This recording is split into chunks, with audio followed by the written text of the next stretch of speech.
mwese reka nongere ngo ikaze dukurikiye kuri Zarino TV nk'ibisanzwe rero murabizi ko tuba turi kumwe ahangaha tuganira amakuru y'imyidagaduro ndetse n'imikino hari haciyemo iminsi tutari kubana ahangaha kubera akabazo k'uburwayi ariko navuga yuko ibintu biri kugenda bimera neza umuntu noneho yaba yagarutse mu kazi nk'uko bisanzwe hari kuvugwa byinshi mu mikino ndetse n'imyidagaduro ariko reka duhere mu myidagaduro kugira ngo muri iyi minsi nabonye ku mbuga nkoranyambaga hari abantu batandukanye bagiye bagaragaza yuko Melody ashobora kuba atishimirwa n'itangazamakuru cyangwa se n'abakoresha imbuga nkoranyambaga ugereranyije n'uko bamuvuga n'uko bashyigikira ibikorwa bye ukagereranya n'uko babikorera abandi bahanzi cyane cyane bitsaga kuri The Ben. Harimo ngo ababibona yuko ari urwango se cyangwa ikindi nibyo tugiye kuganiraho. Ndi Gaeta na Kassim arahari. Kassim ngo bimeze bite? Meze neza cyane. Ibintu ni amahoro? Ndashima Imana. Iyo kipe wambaye narumiwe. Manchester United. Ako utayivaho se kuko gufana ari ikibazo gikomeye ndi. Amvane atari kabisa. Iri zuba se wewe ntago rirakugiraho ingaruka? Kugeza ubu ntazo. Climate change. Gusa ndabona bitari bworera mu isi iri imbere numva ntabimeze neza cyane. Ngewe akenshi ko iyo kirimo ihindutse akenshi ndi mu bantu bigeraho kabisa. Iyo tuvuye mu mvura turi kujya mu zuba cyangwa turi kuva mu zuba tujya mu mvura bingeraho cyane. Kora siporo wanjye ugezweho siporo. Siporo narasubukuye. Byo kwigira umusaza wapi? Siporo narasubukuye nari maze nk'ibyumweru nka 2 narasubukuye ahubwo nuko nyine ntazo ukuntu byahise bigenda. Ariko nikumva ndikumera neza ndongera nsubiremo. Siporo zirafasha cyane. None se biriya bintu bya Melody nyirango nabibonye ku mbuga nkoranyambaga abantu bagenda babigarukaho babyibaza. Wowe ubibona ute? Rero ngiye ukuntu mbibona ntago abantu twese tugira impact zimwe muri society. Hari ukuntu Gaeta ushobora kuba abantu bakwiyumva mu buryo budasanzwe kandi ugasanga nabo benshi kuruta uko abantu banyiyumvamo nkanjye. Ibyo rero njye numva ntago twakabigizeho ikibazo kuko ntago twese nyine ushobora kujya kuri level imwe muri public. Njye numva ko nyine ni kwisi iteye nyine nta balance igira. Ariko se niko bibona nyine ubona The Ben bamuhypinga cyane kurusha Melody? Ngiye ko mbibona rero nkanjye mbona The Ben afite ikintu cy'igikundiro hari raporo na Melody.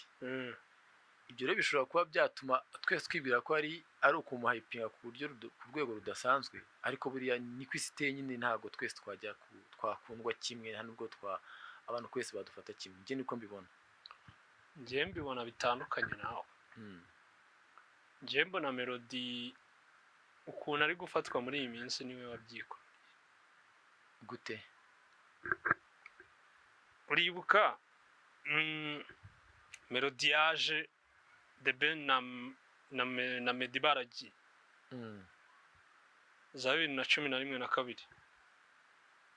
Nubwo wasangaga aribo bahedinze inkuru ahantu hose havugwa The Ben Meddy ariko na Melody yarakoraga kandi yaravugwaga nyine niwe wari uhari hano ku butaka.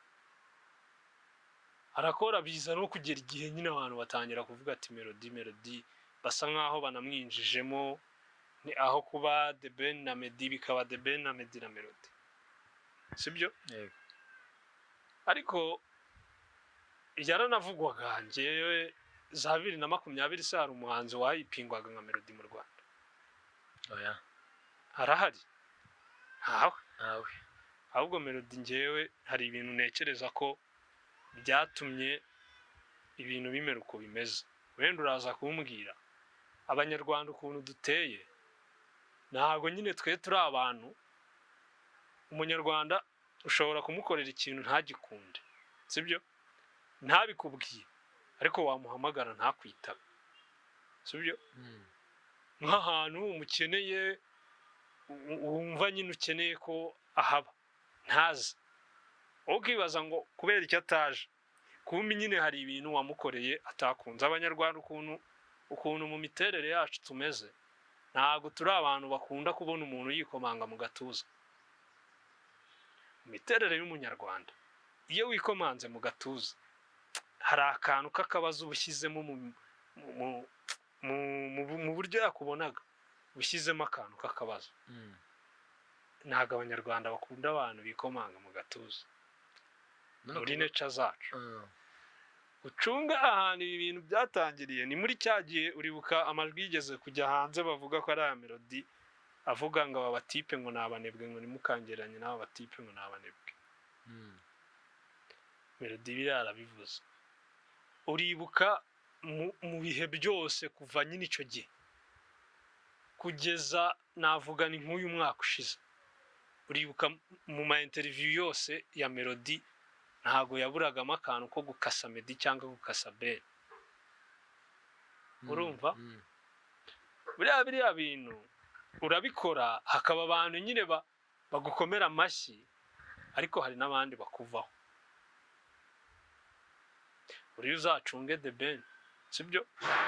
The Ben si umuhanzi kuva za 2008 9 ukomeye hano mu Rwanda uri kuri hit. Yego. Wari wigera umwumva n'umunsi wari mwe yikomanga ku gatuza avuga ati njyewe reka araza kuri mikoro ukabona rwose yicishije bugufi, akigira nyine umwana mwiza. Hari abajya bavuga ngo atera impuhwe ngo ni indyarya, ariko nimba ushaka support y'umunyarwanda, uri umuntu uri nka public figure ufite ibintu ukora ukeneyemo abantu, wagakwiye no kwiga kuba indyarya. Rero Melody yaraje arahitinga, ariko ashaka kwitwara nk'umuraperi, sibyo? Kwitwara nk'umuraperi, kuvuga ibintu byose nta kintu aciye ku ruhande, kuvugisha ukuri. Rimwe na rimwe nibyo wenda yavugaga yavugishaga ukuri, ariko ibyo bintu abanyarwanda ntago babikunda. None se Gaëtan ntago babikunda. Nawe usubiza amaso inyuma uraza kumbwira. Ariko hari abantu bateye batyo, sibyo? Kiragiye cyagaragaraga bari batipe ntibanakoraga, sibyo? Wenda nka kino gihe byo hari ukuntu barimo nka The Ben nayo marakora cyane, ariko kiragiye byo ntibakoraga. Ashobora kwenda indirimbo imwe mu mwaka cyangwa mu mwaka ibiri, ariko nyine twari kubisigiza twavuga ngo ibintu ni byiza. Ariko nyine icyo ndi gushaka kwereka kimeze gutya, mu bafana bafanaga Melody no muri abo banyamakuru bashyigikiraga Melody, sibyo? Harimo abakundaga Meddy na The Ben, sibyo? Yego. Muri abo banyamakuru harimo inshuti zabo banafitanye umubano urenze uwo bari bafitanye na Melody, sibyo? Rero wakora ibintu byawe, sibyo? Wenda bakubaza bakavuga ati ni aba grand frère bafite uburyo bakoramo ibintu byabo, sibyo? Ariko kujya kubakasa, kubakritika, hari umuntu wabakundaga nawe agukunda bitavuga ati ukawumuhaye umwanya wo guhitamo hagati yawe na Meddy cyangwa hagati yawe na Ben, agahitamo. Njyewe ku ruhande rwanjye simbona ko Melody hari umuntu umufitiye urwango. Urumva? Njyewe nago mbona ko ari urwango abantu bafitiye Melody, ahubwo Melody yakreye agatotsi hagati ye n'itangazamakuru, akreye agatotsi hagati ye n'abafana bafanaga Meddy na Melody cyangwa bafanaga The Ben na Melody. Bamwe bakavuga ati okay, ubwo atangiye kujya nsebereza Meddy cyangwa ubwo atangiye kujya nsebereza The Ben, reka nje nigumire kuri The Ben, uyu nguyu mureke. Uri kubyumva? Ako gatotsi rero kakaba karatewe n'iki? N'imvugo Melody akoresha societe nyarwanda idakunda. Societe nyarwanda ntago ikunda abantu bikomanga ku gatuza. Dushobora no kujya no mu zindi departement zitari umuziki, bakwereka abantu bagiye barangira kubera kwikomanga mu gatuza, sibyo? Ukabona ko nyine societe imeze nkaho reka nkwe nk'urugero, Muhadjiri si umukinnyi mwiza, yego, uracyumva itangazamakuru uri muhayipinga? Oya. Uracyumva abafana bamuhayipinga? Oya. Utekereza ko ari ukubera iki? bon ngiye ku giti cyanjye especially nk'uno mwaka yagize umwaka utari mwiza. Oya njyewe nta nubwo Muhadjili nta nubwo n'uyu mwaka ushize sezi ishize Muhadjili ntago bamuvugaga neza. Njyewe mbikurikiranye cyane uyu mwaka. Reka nkubwire ahantu nabonye byakomotse uko mu mboni zanjye. Urabizi transfer za Muhadjili na Rayon Sport zagiye zanga ibiganiro Muhadjili yakoraga nyuma. Bimeze nko kwishongora nyine n'iki nyine. Urabizi yuko abareyo n'abantu bakundaga Muhadjili byo ku rwego rwo hejuru. Yego. Ariko ubu ngubu nibo bantu ba mbere bagize ute badashaka no kumukozwa kandi si uko yasubiye inyuma. Ariko ni ukubera iki nyine izo interview zo gushaka kwikomanga mu gatuza, urabona Reyo, urabona nta amafaranga ifite, urabona agashaka kwigira umuntu uri super. No muri abo banyamakuru ba sport haba harimo abakunda Reyo batakwishimira yo kuri kuvuga ibyo. Nago mu Rwanda iyo utangiye kwikomanga ku gatuza ntibikunda. Hari abantu utakaza mu ngeri zose. Mu Rwanda uramutse uri umustar, uramutse uri umukinnyi, uramutse uri umucuruzi, ahantu wumva ukeneye abantu, it's better wicecekere uvuga ibigomba kuvugwa ubundi ureke ibikorwa byivugire. Naho nushaka kumva nyine ngo njyewe ngo sindya amagambo, wapi ntago bivamo, biragorana. Rero kuki nta muraperi ujya uza ngafata, dufite abaraperi beza se? Kuki umuraperi wafatishije agakundwa akabona akazi akagira kubera icyo ari Riderman? Tegereza ko ari icyo yarushije abandi.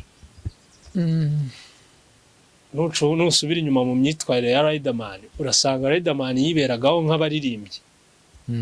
Ntabwo ari wa muntu uza interview ngo atangire ngo arasa abantu ngo agire utereke. Yarebaga ibyo akikomereza. Ibyo kuza ngo ararasa nk'umunyamakuru ngo umuntu wamuvuzeho ngo amusubize, ibyo ntiyabikozwaga. Ariko wabikoze wese se wafatishije ninde? Nawe. Buryo nusubira inyuma no muri interview za Jay Polly, ntabwo Jay Polly yavugaga nk'abaraperi ngo avuge, usibye ahantu yigeze kwita Lisudidebe nabyo byari bimukozeho. Kuva icyo gihe yahise atuza ajya ku murongo, kandi nabyo byaramuhungabanyije muri kariyeri cyane. Iriya ntuze yavuze ngo abanyamakuru b'amadebe sibwo yaguma mu matorwa na Riderman ntibyamuhungabanyije cyane. Mu Rwanda kwikomanga mu gatuza nubwo ibyo waba uvuga byaba ari ukuri ntabwo bikunda. Nicyo kintu Melody navuga kazize. Nyine Melody akora interview ariko ukumva ntabwo ari interview yagakwiriye kuba akora. Abashaka gukora interview nk'iza ba Skyto wa Baga nago umuhanzi mukuru nka Melody nago ibintu byose uzi cyangwa ufite uko wumva nago bivuga muri public. Uvuga ibyo public ubona ishaka kumva ubundi ukigendera. Urumva reza bura wibwira ko behind the scene, wibwira ko The Ben atari rasta, atari umuntu ushobora gutera story akanavuga n'ibintu kuri nyine kurenza. Kugeza ko iyo umwicaje kuri mikoro cyangwa kuri kamera kubera iki atavuga. Avuga nyine ibintu wumva ko nyine ni ibyo akwiriye kuvuga. Kuki atavuga ibintu byose? Sinzi wenda nimba ari n'abajyanama babi Melody yagize, ariko ako kantu ngiye nakabonye kera. Ese nshobora kuba ari ko umuntu ateye. Ariko kasi iyo wamaze kuba icyamamare ntabwo uba ukigendera ngo nteye gutya. Hari urwego ugeraho urumva ukamenya sortie mediatique zawe. Uko uteye nyine niko uteye, aho wicaranye n'abajama muri famille ni uko uteye nyine. Ariko nimba ugiye kuri kamera ukamenya nyine uritwara ute muri media, uritwara ute kuri kamera, sibyo ko buri muntu wese afite uko ateye. Urumva akari akantu ko kwitsa ku bandi bahanzi, nta kibindi byose yanivugira, ariko kari akantu ko kwitsa ku bandi bahanzi bagenzi be kandi ukumva ntari kubavuga neza, abo kari kuri Melody ni kari ko kabisa. ariko muri iyi minsi buriya tafazari waningira indyarya ukajya uzumve The Ben bose aba bataka buriya se abahanzi bose The Ben uba wumva ataka ngo ni umuhanzi mwiza bose se niko buriya bemera none se nyine ariko urebye ikiganiro avuga gute The Ben ari supportive ashyigikira bagenzi be ameze gutya urumva kubera iki ibyo wavuze ariko nimba uje bakavuga Yago ukamuta mu bishanga bakavuga ukamuta mu bishanga bakavuga ukamuta mu bishanga wapi ntabwo bikora ikindi kintu cyunganira ibyo Melody ni umuntu waranzwe no kugirana ibibazo n'abanyamakuru ntibinabe ibibazo by'inyuma y'amarido ahubwo bikaza no muri public nyine nk'ibyo byose akaza nimba n'akana akabafitanye ikibazo akamuvuga urabizi Melody yakoranaga ibiganiro na Sabe baza gushwana abantu bose barabimenye ko bashwanye ko yigeze kumukomozaho mu kiganiro Melody avuga ngo nimba ngo sinzi ukuntu bamumubajije amuvugaho kandi amagambo atari meza Sabe afite abantu bamukunda Melody yashwanye na Yago urumva buriya Melody yagiranye ikibazo nimba ari we nimba ari team ye simbizi bagiranye ikibazo n'umuntu witwa Muyoboke na David Bayingana kuva BNB yashingwa Melody agiye ejo bundi agiye ari gukora media tour y'ina album ye Colorful Generation nibwo Melody akandagiye kuri BNB imaze imyaka ingahe uyu wa gatanu ntago ni radio atajyaga kubera iki ibibazo yarafitanye na David nimba ari we nimba ari team ya sinzi wari ubifitanye nabo ariko ayo makuru yo yarahari ko adashobora gukandagira BNB ahagiye ejo bundi muri media tour ya Colorful Generation kandi ni nyuma nyine yaho hari haje ngo ibintu by'ubwiyunge urabyibuka no muri show ya The Ben ko bifotozanyije ngo biyunze nibwo agiye hari umva Melody na team ye n'abantu baje bajya mu bintu bya media cyane bagirana ibibazo na bamwe bakundwa akaza abandi kandi biriya bihombye umuhanzi nago bihombye umunyamakuru nimba hari igitangazamakuru utajya hakaba hari umunyamakuru udashobora gukorana nawe interview hari ikintu bihungabanya of course kuri promotion yawe uri kumva kuko umunyamakuru afite na undi w'inshuti ushobora kubabazwa n'ibyo wamukoreye nawe akavuga ati umuntu wita Melody ni mumumbwira uri kubyumva utwo tuntu twose rero two kugirana ibibazo na bamwe burase si ukuvuga yuko ba Meddy na ba Ben batagirana ibibazo n'abantu sibyo ariko Meddy ntago wamwumva yakubwiye ngo mfitanye ikibazo na kanaka cyangwa wumve ngo yamusubije cyangwa yamukomojeho The Ben icyo kimwe hagari kuvuga ngo bo ko nabo ngo bumvikana ngo n'abanyamakuru bose oya so kuvuga ko Kina Music yumvikana n'abanyamakuru bose oya ariko mutumvikana wabyitwayeho ute outside ni ngombwa ngo ugende nawe umusubize umukomozeho ugira ute wakwiturije ugakorana nabo nyine muri gukorana ariko ntibibe ngombwa yuko umuntu wese mugiranye akabazo umuvugaho kiriya kintu cya Melody cyo gukora ama interview nk'ay'aba influencer because ntago ari byiza ku muhanzi kubona umuhanzi mukuru icyamumare nka Melody ari gukomoza ku bahanzi bagenzi be ari gukomoza ku banyamakuru akomoza kuba uwamuvuzeho wese nawe amuvugaho kandi atamuvugaho neza wenda atari n'ubwo buryarya ari kuzana ngo avuga atari ko n'ubwo yavuze ibi nta kibazo ni umunyamakuru mwiza ngo yigire indyarya nyine nka ba Meddy na ba The Ben n'abandi ubona yuko hari akantu byamanuye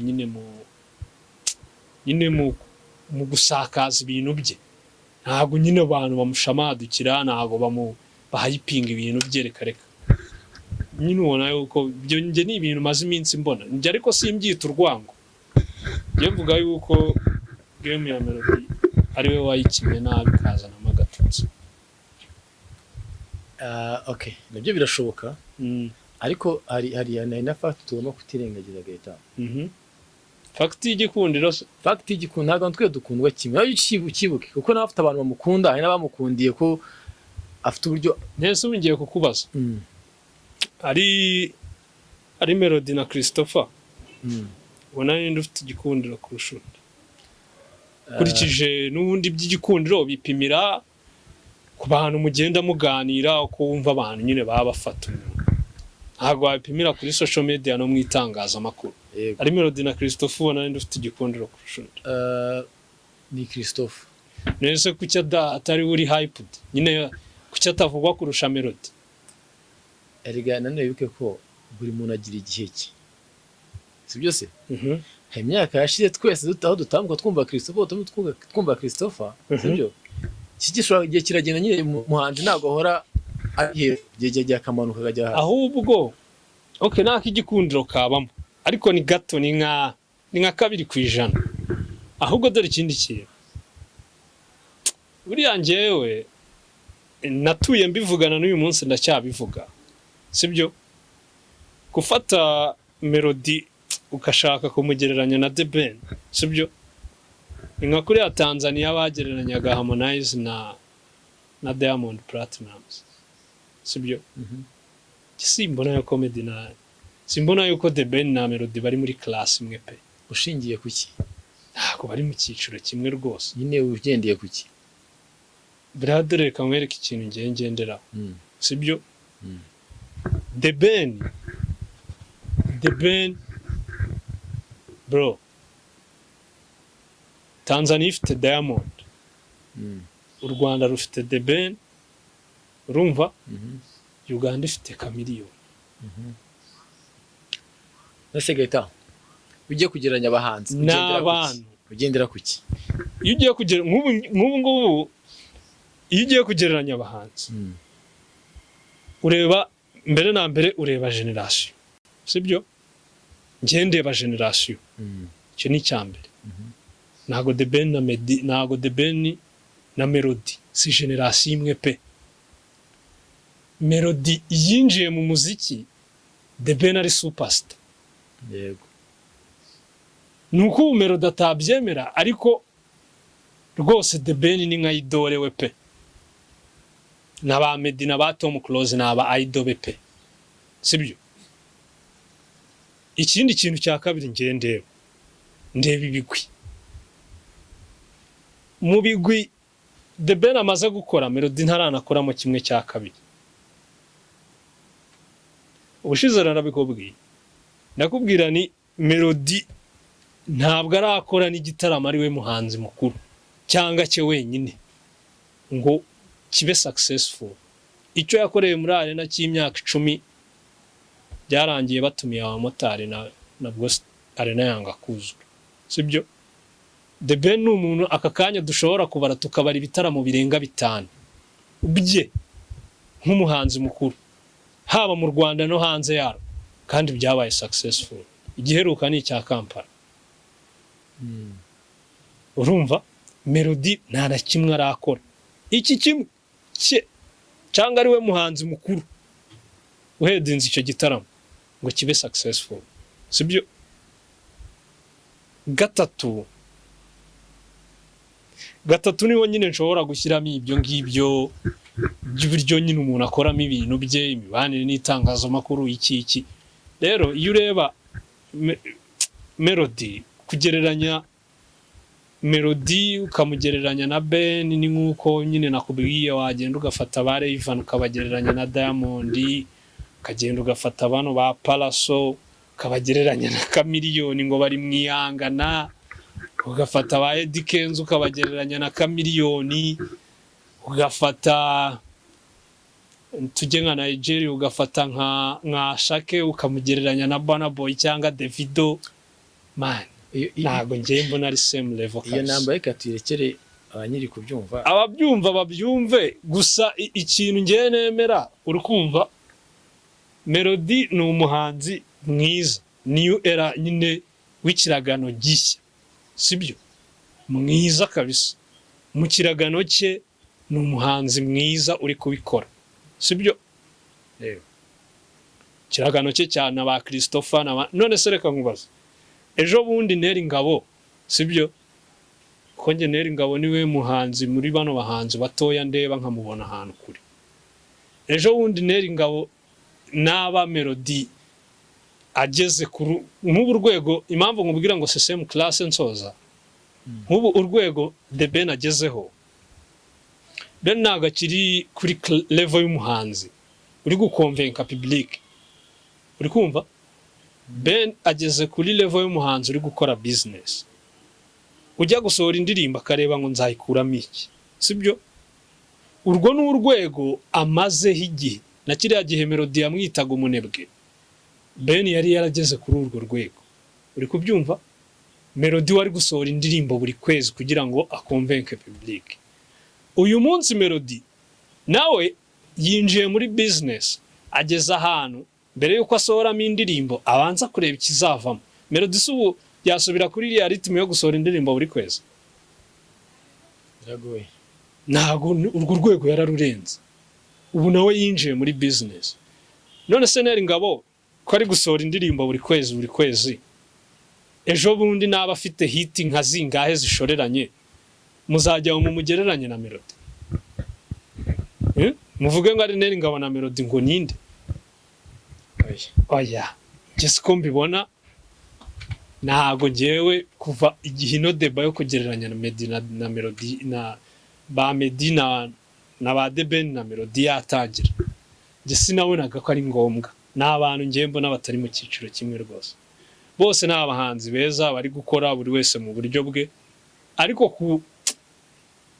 hari intambwe The Ben ari imbere ya Melody kandi biranagoye yuko Melody yamujyaho imbere izo ntambwe mu gihe The Ben akiri gukora man iyo uri legend buri legend ahubwo nuko umuziki wo mu Rwanda utubaha ntago umuziki wo mu Rwanda uzirikana buri urebye nk'ukuntu Chameleone muri Uganda bamufata nk'ikigirwamana yaba abahanzi yaba abakunzi b'umuziki Chameleone kabisa ni ikindi kintu nta n'umuvuga uri kumva byonyine mu Rwanda kuba abantu batekereza bakumva bafata The Ben bakamugereranya na Melody bakamugereranya n'abandi nuko umuziki wo mu Rwanda utubaha bro ngiye mbifata nko kuba umuziki wo mu Rwanda utubaha urafata umuntu kuva 2009 on top kugeza 2025 bro aracyari on top aracyari umuhanzi muvuga ngo ni umwe muri babiri imyaka ingaho gishize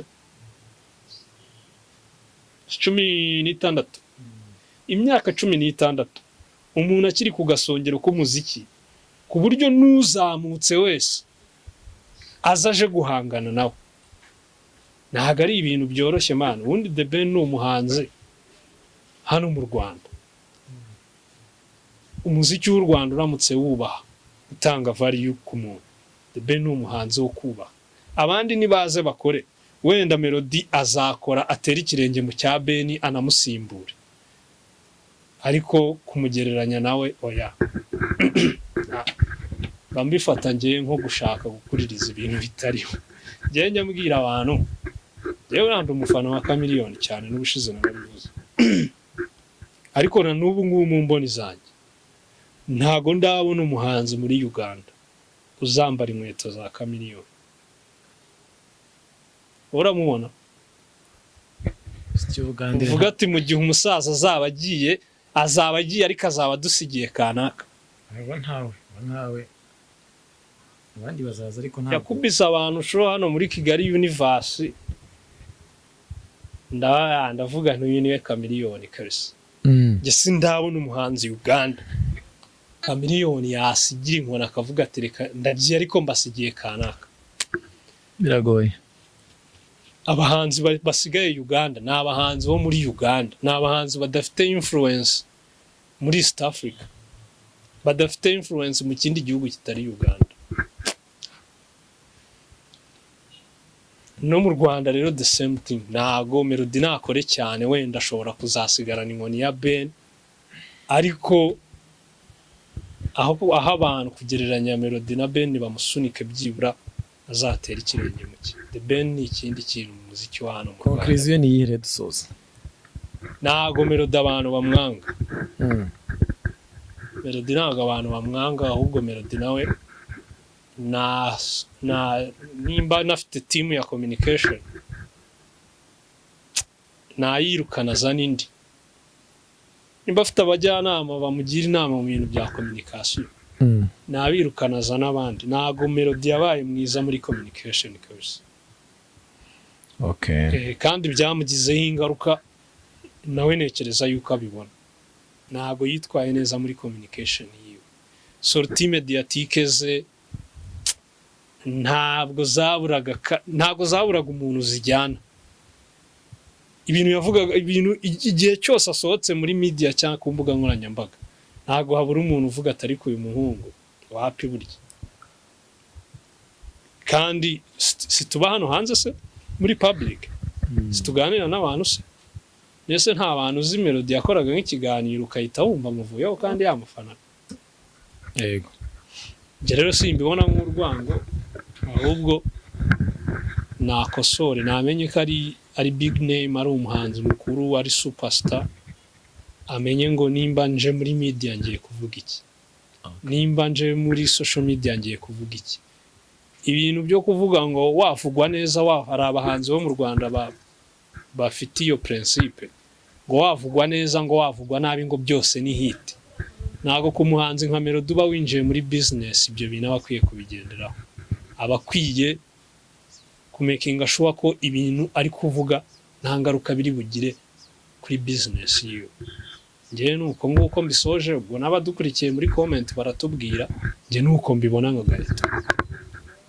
Santi. Naho mu biganiro byacu bitaha.